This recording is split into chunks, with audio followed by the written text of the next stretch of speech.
خصوصا على سيد الرسل وخاتم الأنبياء وعلى آله وأصحابه الأتقياء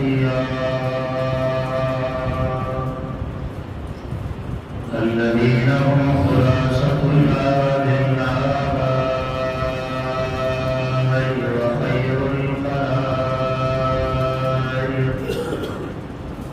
وخير الخلائق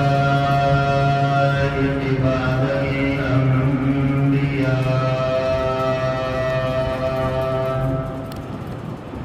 أما بعد فأعوذ بالله من الشيطان الرجيم.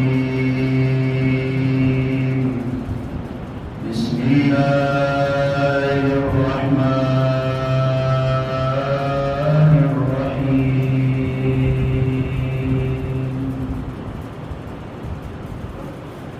وسيجنبها الأتقى الذي يصلى النار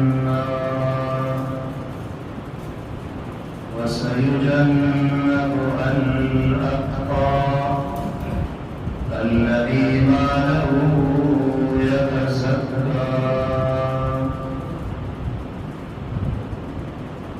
قال النبي صلى الله عليه وسلم: عليكم بسنتي وسنة الخلفاء الراشدين المهديين. صدق الله العظيم وصدق رسوله النبي الكريم، ونحن على ذلك لمن الشاهدين والشاكرين، والحمد لله رب العالمين. تمام وصلاة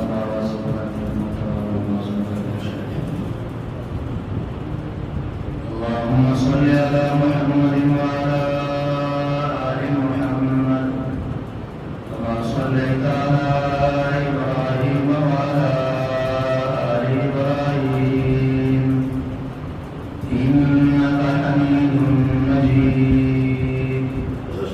اللهم بارك على محمد وعلى آل محمد كما باركت على إبراهيم وعلى آل إبراهيم إنك حميد مجيد. میرے معزز اور محترم قابل عزت احترام دوستوں اور بزرگوں، قرآن مجید فرقان حمید کی آیات مبارکہ میں سے ایک آیت آپ حضرات کے سامنے تلاوت فرمائی ہے۔ اللہ تبارک و تعالی سے دعا ہے کہ مجھ کو علم، کم فہم، طالب علم حق اور سچ بیان کرنے کی توفیق عنایت فرمائے۔ پھر سنانے کے بعد ہم سب کو اس پر عمل کرنے کی توفیق عنایت فرمائے۔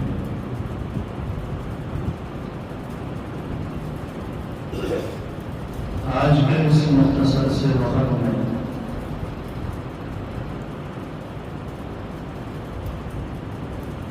آپ حضرات کے سامنے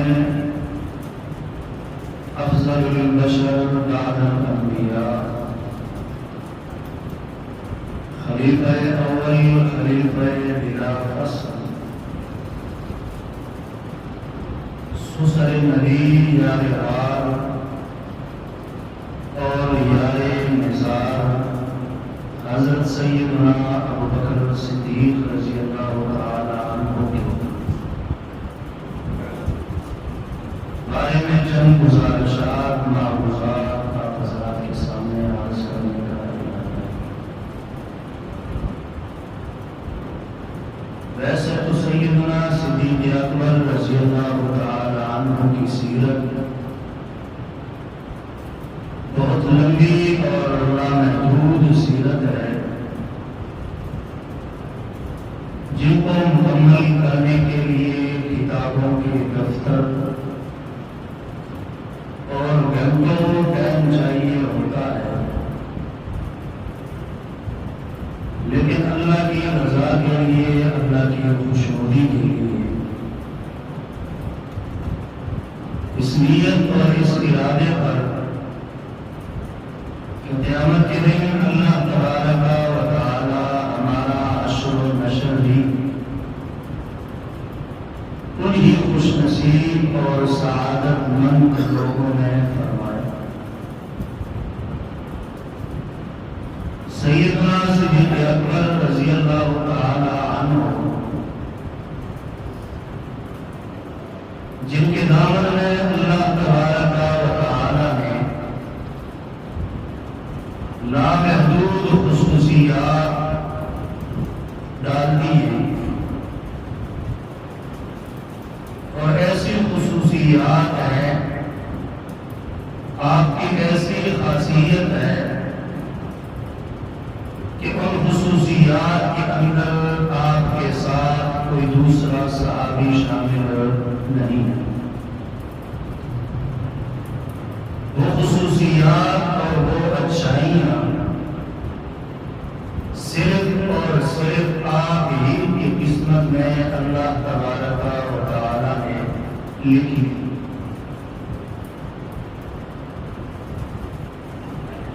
حضرت ابوبکر صدیق رضی اللہ تعالی عنہ وہ خوش قسمت صحابی ہے جن کو یہ اعزاز حاصل ہے کہ سب سے پہلے جنہوں نے ایمان قبول کیا وہ حضرت ابوبکر صدیق۔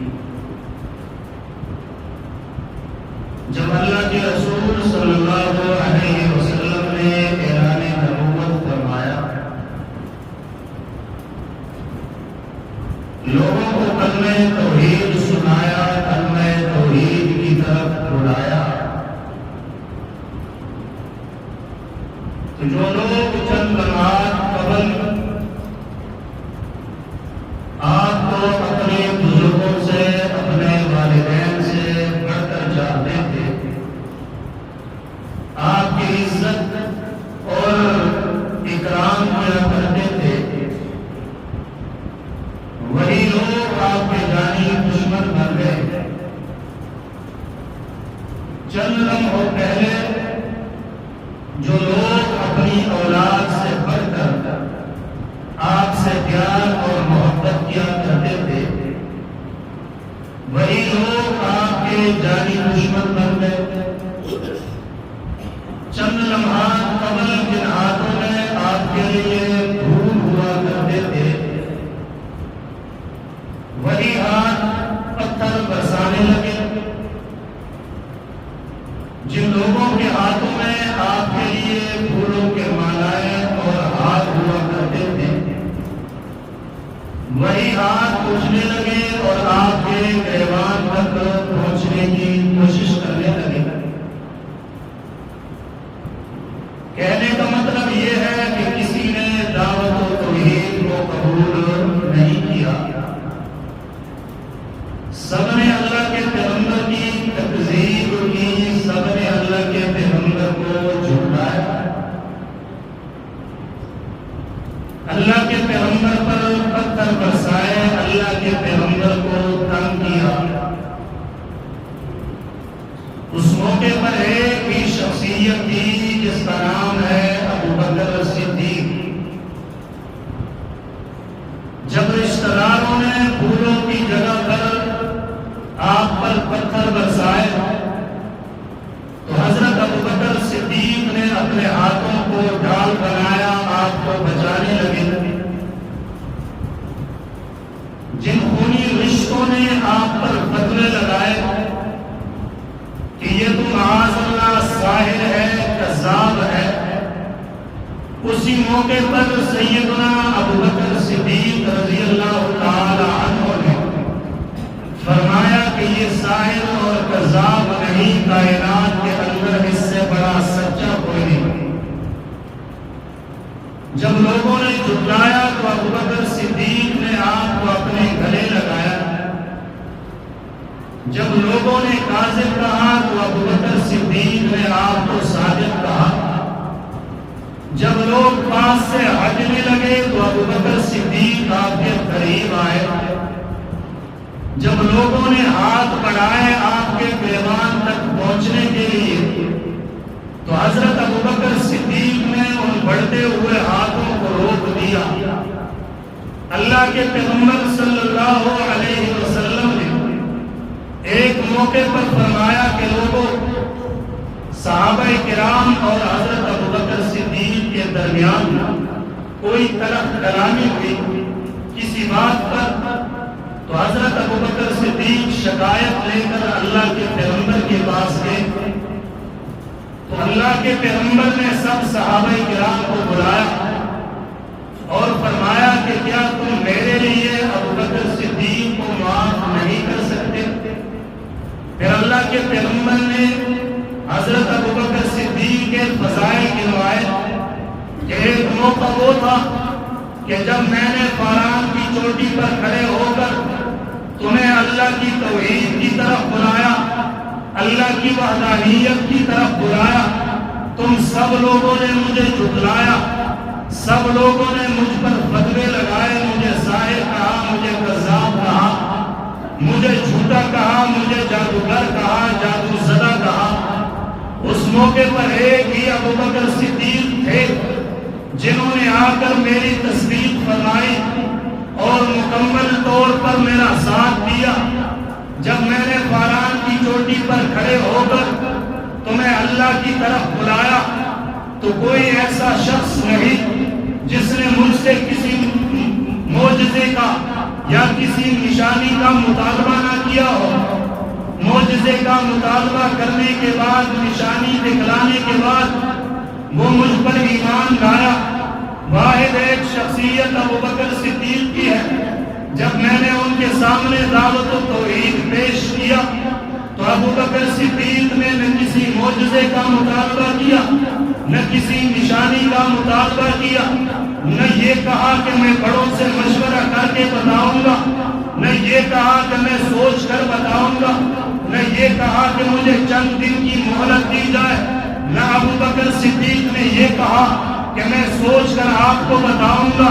نہیں، جب میں نے کلمہ توحید پیش کیا بلا تردد، بلا توقف، بلا ٹائم ضائع کیے، بلا مہلت مانگے، حضرت ابوبکر صدیق نے اسی موقع پر وہیں پر کھڑے کھڑے کلمہ توحید پڑھا کہ اشہد ان لا الہ الا اللہ و اشہد ان محمدا عبدہ و رسولہ، کہ میں ابوبکر یہ گواہی دیتا ہوں کہ اس رب کے علاوہ کوئی الہ اور معبود نہیں۔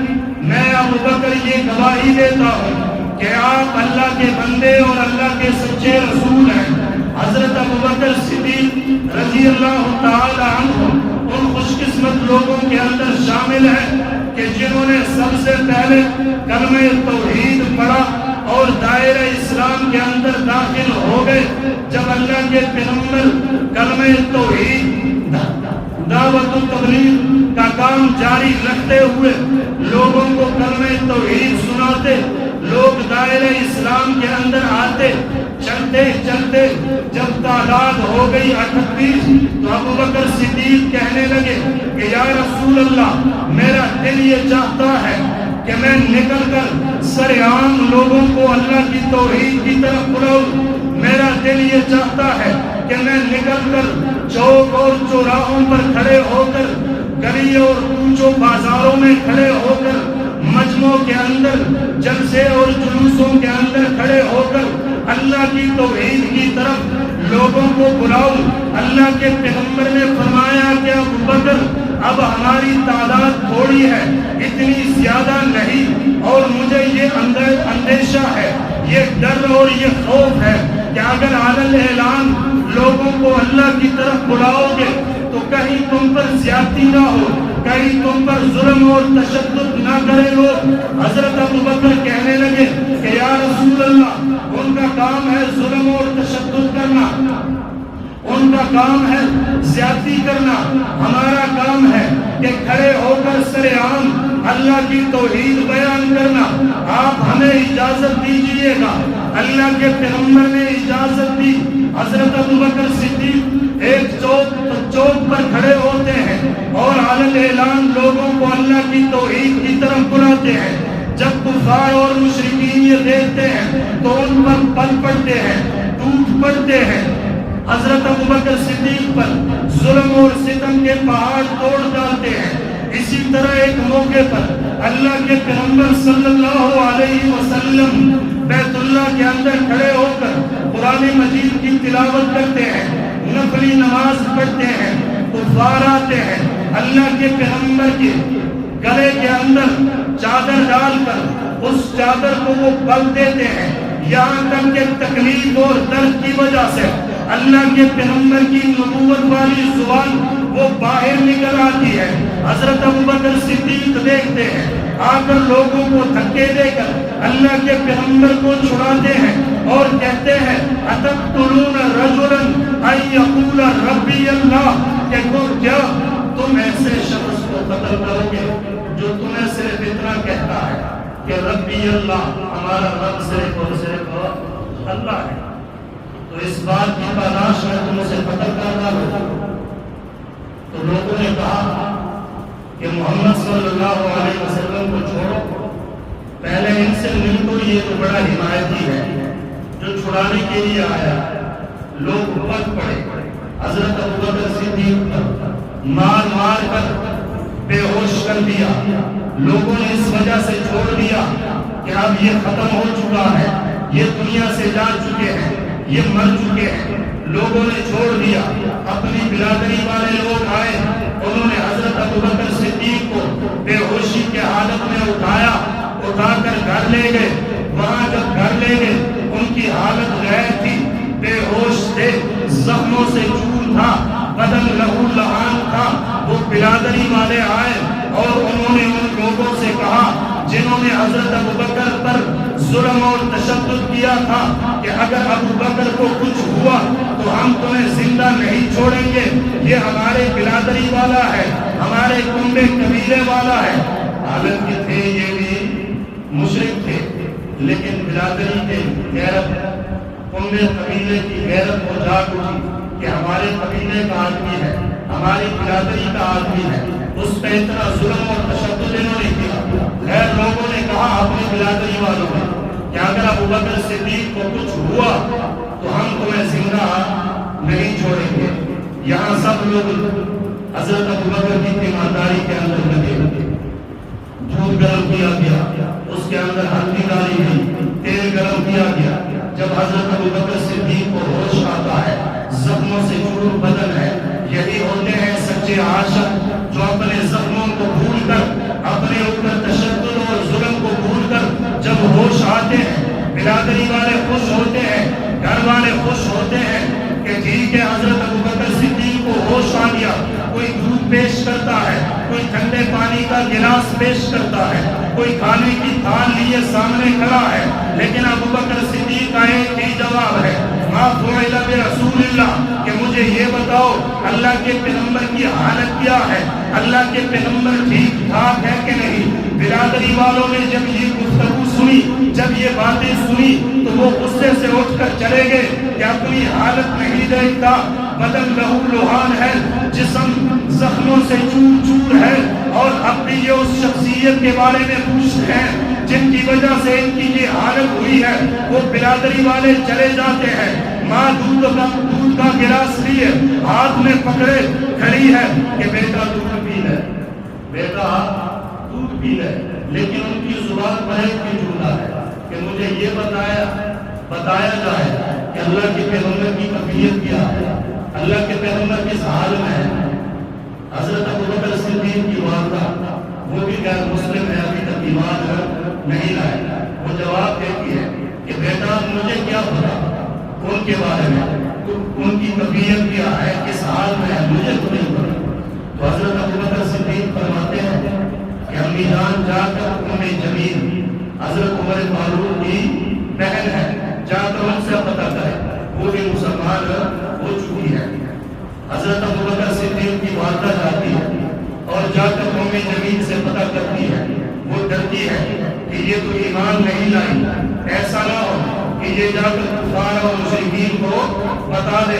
قوم جمیل خود آتی ہے اور آ کر جب ابوبکر صدیق کی کنڈیشن کو دیکھتی ہے، ان کی حالت کو دیکھتی ہے، تو لگ جاتی ہے کفار کو بددعائیں دینے کے لیے، ان کو بددعائیں دیتی ہے اور ساتھ روتی ہے۔ حضرت ابوبکر صدیق فرماتے ہیں کہ رونے کی ضرورت نہیں، مجھے یہ بتا کہ پیارے پیغمبر کی کنڈیشن کیا ہے، وہ کس حالت کے اندر ہے۔ ام جمیل فرماتی ہے کہ گھبرانے کی ضرورت نہیں، اللہ کے پیغمبر خیر و عافیت کے ساتھ ہے، خیر خیریت کے ساتھ ہے۔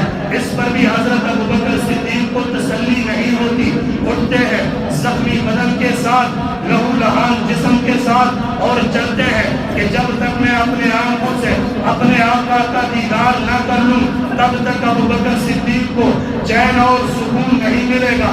اٹھ کر جاتے ہیں، اللہ کے پیغمبر دار ارقم کے اندر موجود ہوتے ہیں۔ جب حضرت ابوبکر صدیق کو آتا ہوا دیکھتے ہیں، اللہ کے پیغمبر کھڑے ہوتے ہیں اور کھڑے ہو کر حضرت ابوبکر صدیق کو اپنے سینے سے لگاتے ہیں۔ سینے سے لگانے کے بعد اللہ کے پیغمبر پوچھتے ہیں کہ ابوبکر حالت کیا ہے، طبیعت کیسی ہے؟ حضرت ابوبکر صدیق جواب دیتے ہیں کہ یا رسول اللہ، جب سے آپ سینے سے نہیں لگایا تھا جسم کے اندر درد کی کیسے تھی، جسم کے اندر درد موجود تھا، لیکن جب آپ نے سینے سے لگا لیا خدا کی قسم کہ تمام کا تمام درد کا پھول اور بالکل ختم ہو گیا، اب کوئی درد نہیں، کوئی تکلیف نہیں۔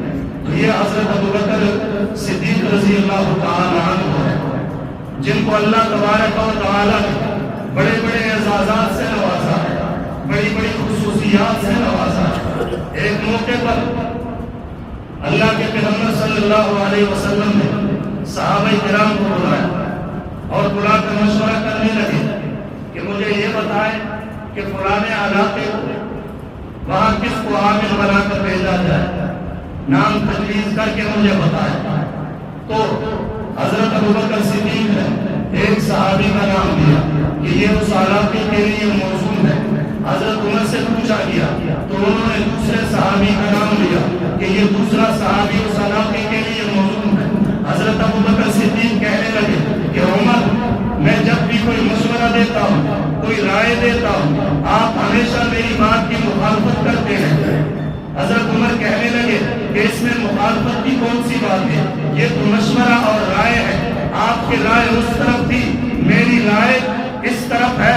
آوازیں بلند ہونے لگی، وہاں پر اللہ تبارک و تعالی نے فوراً حضرت جبریل امین رضی اللہ تعالی علیہ السلام کو بھیجا اور حضرت جبریل علیہ السلام وحی لے کر آئے اور وحی میں قرآن مجید کی آیات کا نزول فرمایا کہ یا ایھا الذین آمنوا لا ترفعوا اصواتکم فوق صوت النبی ولا تجهروا له بالقول كجهر بعضکم لبعض عدوا لکم ان تحبط اعمالکم وانتم لا تشعرون۔ کہ ایمان والو، خبردار نبی کی موجودگی کے اندر اپنے آوازوں کو بلند نہ کرے، اپنے آوازوں کو پست رکھے۔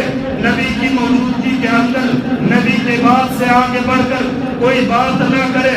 مبالغہ یہ نہ ہو کہ تمہارے اعمال ضائع ہو جائے، تباہ و برباد ہو جائے، وانتم لا تشعرون، اور تمہیں پتہ ہی نہ چلے۔ یہ آیت جب نازل ہوئی اس موقع پر کون کون موجود تھے؟ بولو، صحابہ موجود تھے نا، اور صحابہ بھی وہ جو جنتی شخصیات جن کو اللہ نے دنیا کے اندر جنت کی بشارت دی تھی، جب ان کے لیے اللہ نے یہ حکم نازل فرمایا کہ لا ترفعوا اصواتکم فوق صوت النبی، کہ خبردار نبی کی موجودگی میں اپنی آوازوں کو بلند نہیں کرنا، ورنہ ان تحبط اعمالکم، تمہارے تمام کے تمام اعمال ضائع تباہ و برباد ہو جائیں گے اور تمہیں پتہ بھی نہیں چلے گا۔ اور یہاں جو لوگ کہتے ہیں دم بدم کرو ضرور، حضرت بھی ہے یہاں، حضرت بھی ہے یہاں موجود، حضرت یہاں موجود ہے، مولوی ممبر پر بیٹھ کر خود تقریر کرتا ہے، حضرت یہاں موجود مولوی مصلی پر آگے ہو کر خود ہی نمازیں پڑھائے، حضرت یہاں موجود اور مولوی اسپیکر کھول کر درود و سلام پڑھے۔ اگر صحابہ کرام کے لیے اللہ کا یہ حکم ہے تو ان کے لیے حکم ہے کہ نہیں؟ تو اللہ تبارک و تعالیٰ نے فرمایا کہ خبردار نبی کی موجودگی میں اپنی آوازوں کو بلند نہیں کرنا۔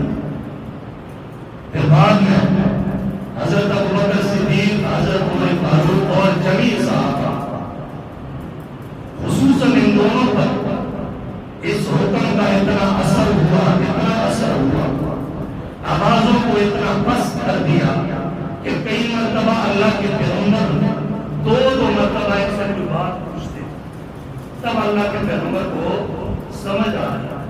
ایک مرتبہ اللہ کے پیغمبر نے بات پوچھی، بالکل آہستہ سے دوبارہ اللہ کے پیغمبر نے بات پوچھی، پھر آہستہ سے جواب وجہ کیا کہ ایسا نہ ہو ہم اونچا بولے اور ہمارے تمام اعمال ضائع ہو جائے۔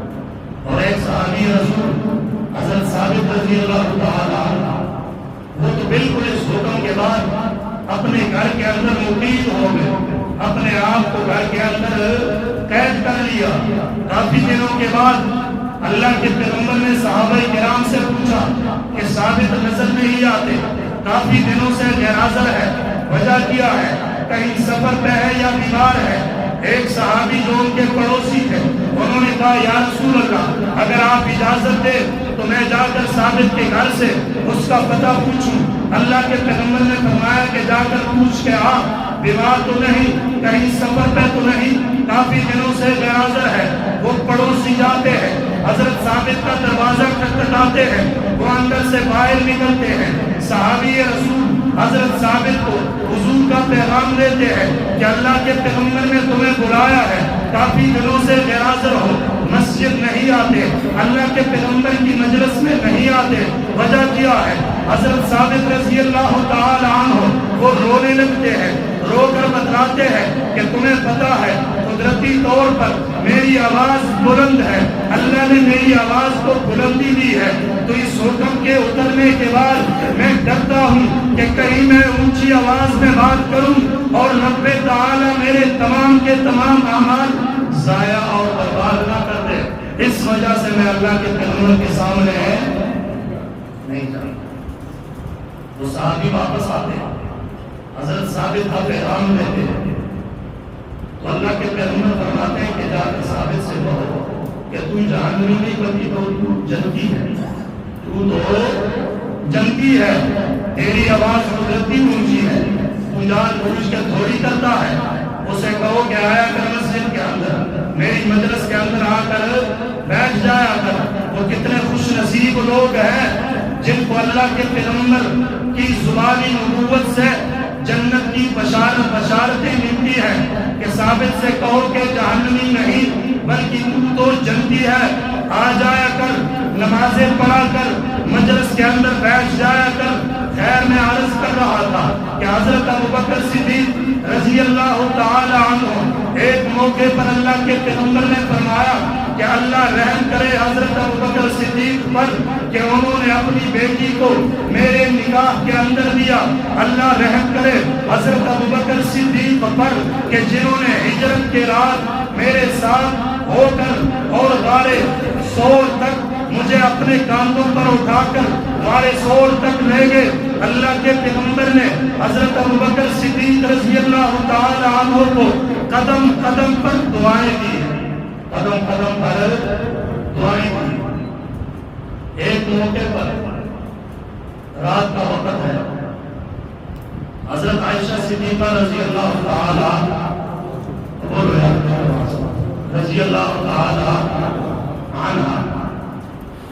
حضور صلی اللہ علیہ وسلم کے پاس بیٹھی ہیں۔ جب انہوں نے آسمان کی طرف نگاہ اٹھائی تو آسمان بالکل صاف ستھرا اور آسمان پر ستارے، تارے اور چاند نمودار ہے۔ تو حضرت عائشہ صدیقہ رضی اللہ تعالی عنہ اللہ کے رسول سے سوال کیا کہ یا رسول اللہ آپ کی امت میں کوئی ایسی خوش قسمت شخصیت ہے کہ جن کی نیکیاں آسمان کے تاروں سے بھی زیادہ ہوں؟ تو اللہ کے پیغمبر صلی اللہ علیہ وسلم نے پہلے انہوں نے سوال کیا کہ یا رسول اللہ یہ آسمان کے اندر جتنے تارے ہیں ان کی تعداد کیا ہے؟ ان تاروں کی تعداد کیا ہے؟ تو اللہ کے پیغمبر نے یہ نہیں فرمایا کہ عائشہ میں عالم الغیب ہوں، غیب دان ہوں، ہر چیز کا حساب کتاب میرے پاس ہے، میں ابھی تمہیں بتاتا ہوں کہ ان ستاروں کی تعداد اتنی اللہ کے پیغمبر نے نہیں بتایا، بلکہ اللہ کے پیغمبر سوچنے لگے اور سوچنے کے بعد اللہ کے پیغمبر نے فرمایا کہ عائشہ ان ستاروں کی جتنی تعداد ہے وہ اللہ ہی جانتا ہے، اللہ کے علاوہ کوئی اور جانتا نہیں ہے کہ کتنی تعداد ہے۔ کثیر تعداد میں آسمان پر ستارے ہیں تو ان کی تعداد سوائے اللہ کے اور کوئی جانتا نہیں۔ پھر حضرت عائشہ صدیقہ نے دوسرا سوال کیا کہ یا رسول اللہ کوئی ایسا شخص ہے کہ جس خوش نصیب کی نیکیاں آسمان کے ستاروں سے بھی زیادہ ہوں، کثیر تعداد میں جس کے پاس نیکیاں ہوں، کوئی ایسا شخص ہے؟ تو اللہ کے پیغمبر نے فرمایا کہ عائشہ ہاں ہے۔ تو حضرت عائشہ نے دوبارہ سوال کیا کہ وہ کون ہے؟ اللہ کے پیغمبر نے فرمایا کہ عائشہ جس کی نیکیوں کی تعداد آسمان کے ستاروں سے بھی زیادہ ہے وہ حضرت عمر بن خطاب رضی اللہ تعالی عنہ ہے۔ تو حضرت عائشہ صدیقہ تھوڑی سی مرجھا گیا، پریشان سی، تو اللہ کے پیغمبر نے ان کو لفظ شناس تھا، تو اللہ کے پیغمبر نے دوبارہ سوال کیا عائشہ آپ نے سوال پوچھا، میں نے جواب دیا، تو آپ کو خوش ہونے کے بجائے آپ تھوڑی سی پریشان ہونے کی وجہ کیا؟ حضرت عائشہ صدیقہ نے جواب دیا کہ یا رسول اللہ قدم قدم پر میرا ابا حضرت ابوبکر صدیق کا پہلا نمبر ہے، صداقت میں بھی پہلا نمبر، عبادت اور اطاعت میں بھی پہلا نمبر، ریاضت میں بھی پہلا نمبر، سخاوت میں بھی پہلا نمبر، شجاعت میں بھی پہلا نمبر، امامت میں بھی پہلا نمبر، خلافت میں بھی پہلا نمبر، ہر چیز میں میرے والد کا پہلا نمبر ہے۔ تو میں نے یہ سوچا کہ ہو سکتا ہے اللہ کے پیغمبر مجھے یہ جواب دے کہ عائشہ آسمان کے تاروں سے زیادہ نیکیاں وہ تیرے بابا حضرت ابوبکر صدیق کی ہے، لیکن جب آپ نے یہ جواب دیا کہ آسمان کے تاروں سے زیادہ نیکیاں وہ حضرت عمر بن خطاب کی ہے تو میں تھوڑی سی پریشان ہو گئی۔ اللہ کے پیغمبر نے فرمایا کہ عائشہ آپ نے یہ پوچھا کہ تاروں سے زیادہ نیکیاں کس کی ہے، آپ نے یہ تو نہیں پوچھا کہ ساروں سے زیادہ نیکیاں کس کی ہے۔ آپ نے تاروں کے بارے میں پوچھا، ساروں کے بارے میں آپ نے نہیں پوچھا۔ پھر اللہ کے پیغمبر نے فرمایا کہ عائشہ سن، حضرت عمر بن خطاب کی نیکیوں کی اتنی تعداد ہے کہ آسمان کے تاروں سے بھی زیادہ ہے، لیکن حضرت عمر بن خطاب کی تمام نیکیاں، عمر کی نیکیاں حضرت ابوبکر صدیق کی اس ایک رات کی جو نیکیاں ہے اس کا مقابلہ نہیں کر سکتی۔ وہ کون سی رات ہے؟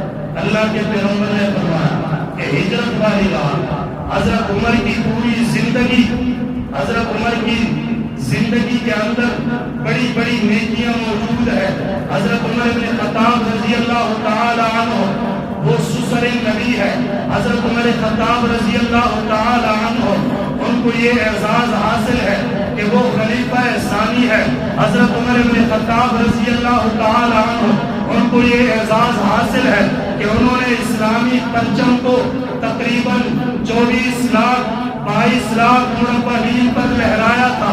حضرت عمر خطاب رضی اللہ تعالی عنہ ان کو یہ اعزاز حاصل ہے کہ حضور کی نواسی حضرت علی کی بیٹی حضرت فاطمہ الزہرا کی بیٹی ام کلثوم وہ حضرت عمر کی نکاح کے اندر ہے.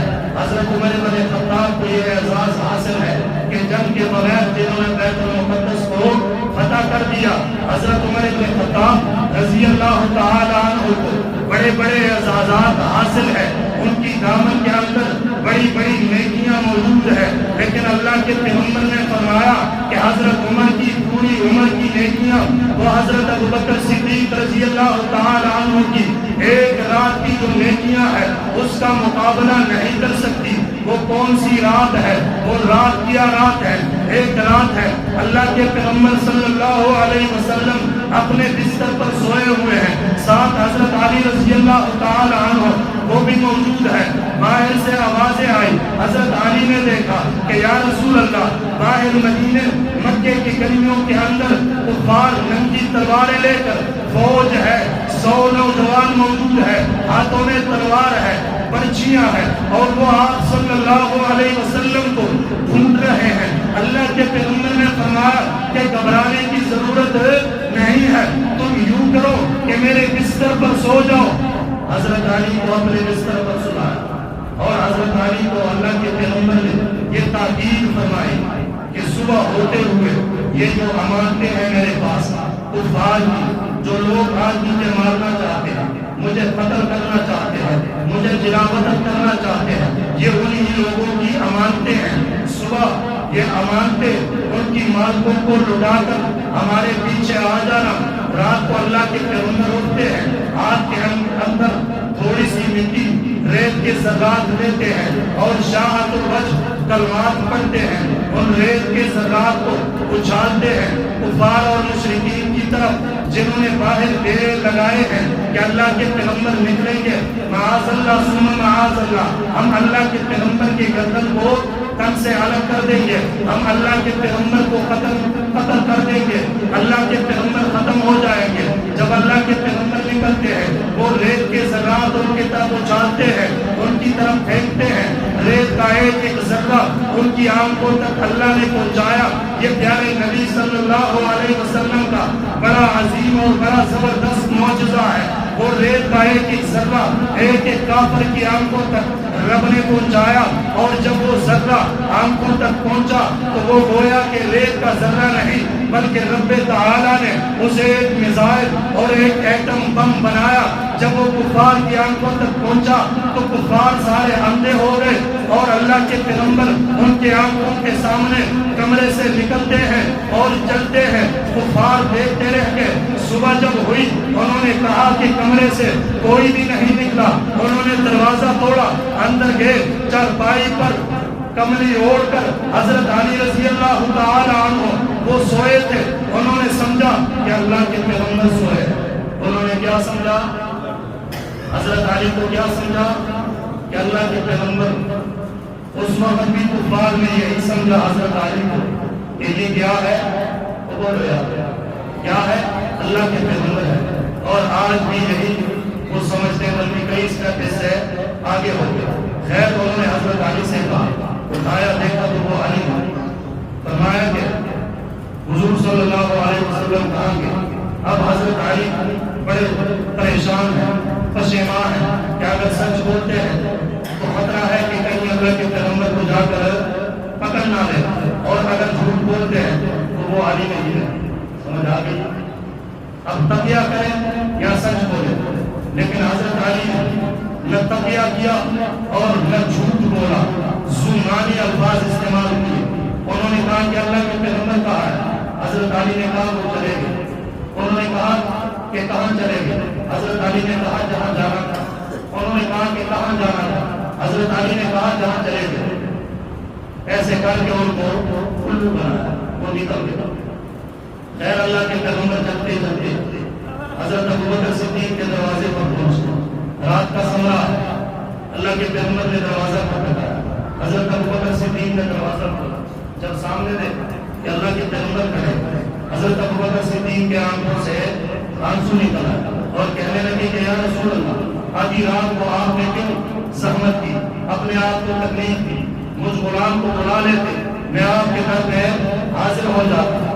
تو اللہ کے پیغمبر نے فرمایا کہ ابو بکر جب کوئی بڑا چھوٹے کے دروازے پر آتا ہے تو اس چھوٹے کے مقدر کو رب چاند چاند لگا دیتا ہے۔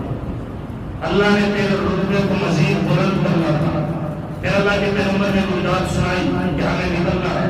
حضرت ابو بکر صدیق نے دوسری بات نہیں کی، نہ اپنے باپ سے مشورہ کیا، نہ بیوی سے مشورہ کیا، نہ بیٹیوں سے، نہ اپنے بیٹوں سے مشورہ کیا، اپنے پیسے لیے اور اللہ کے پیغمبر کے ساتھ چل پڑا۔ چلتے چلتے اللہ کے پیغمبر نے فرمایا کہ حضرت ابو بکر صدیق کہ یا رسول اللہ آپ میری بات سنیں۔ اللہ کے پیغمبر نے فرمایا کہ ابو بکر صدیق اب سننے سنانے کا ٹائم نہیں ہے، کفار ہمارے پیچھے جلدی کرے۔ حضرت ابو بکر دوبارہ کہنے لگے کہ یا رسول اللہ اپنی غلام کی عرض سنیں۔ اللہ کے پیغمبر نے فرمایا کہ ابو بکر باتیں کرنے کا ٹائم نہیں۔ حضرت ابو بکر صدیق کی تیز ہوتے ہیں، جا کر اللہ کے پیغمبر کے ہاتھ پکڑتے ہیں اور اللہ کے پیغمبر کے پاؤں کو دیکھتے ہیں کہ پاؤں سے خون نکل رہا ہے، پاؤں زخمی ہے۔ حضرت ابو بکر صدیق فرماتے ہیں کہ یا رسول اللہ جب آپ کا غلام ہو تو آپ کو پیدل چلنے کی ضرورت کیا؟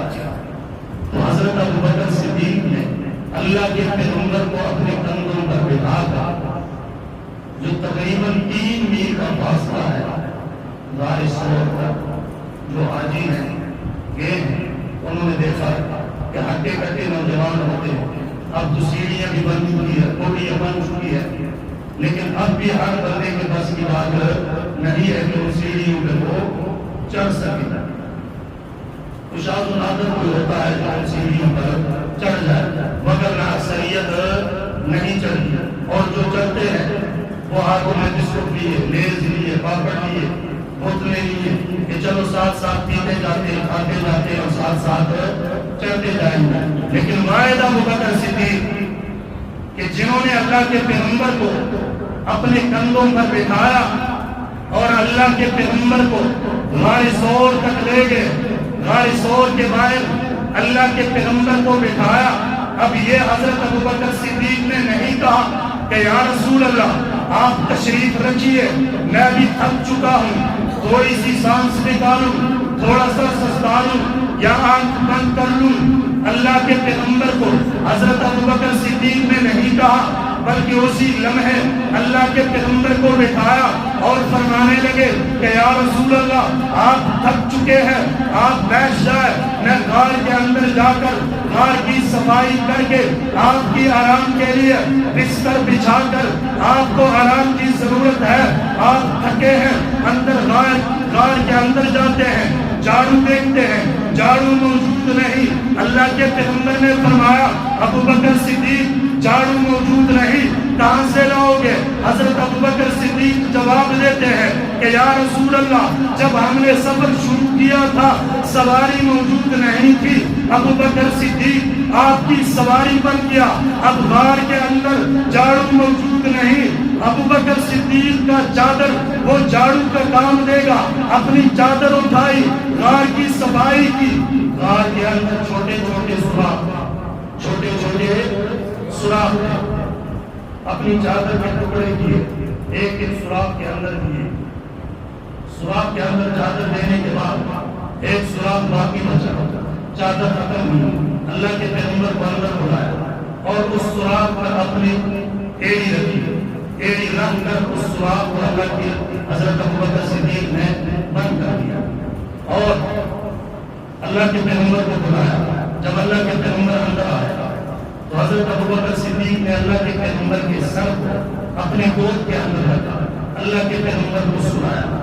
امام قرطبی رحمۃ اللہ علیہ یا امام راضی رحمۃ اللہ علیہ اپنی تفسیر میں لکھتے ہیں کہ گویا کہ اس وقت منظر کچھ یوں تھا کہ جیسے رحل کے اندر قرآن پڑھا ہوا، ابو بکر کی گود گویا کہ رحل تھی اور اللہ کے پیغمبر گویا کہ کچھ ہی بولو گویا کہ قرآن کا نسخہ۔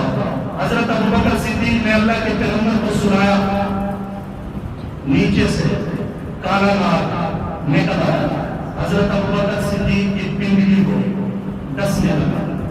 حضرت ابو بکر صدیق نے گود نہیں ہلائی کہ اللہ کے پیغمبر کی نیند کے اندر قدم نہ پڑ جائے. دستہ رہا.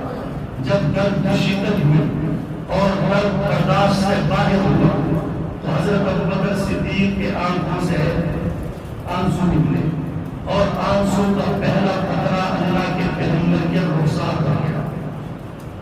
جب قطرہ گرا اللہ کے پیغمبر جا کے حضرت ابوبکر کو دیکھا کہ ابوبکر کیا بات؟ یا رسول اللہ نیچے سے کوئی چیز ڈنگ مارا ڈس رہا.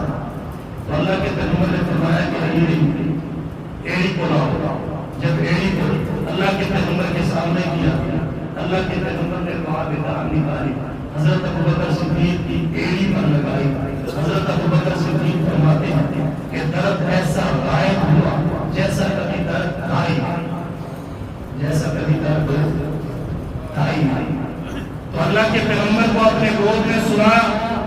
اس وقت سے لے کر آج تک ناگ ڈستا ہے حضرت ابوبکر صدیق کو, لیکن حضرت ابوبکر صدیق کے رتبے اور مرتبے کے اندر ذرہ برابر فرق نہیں کر سکا.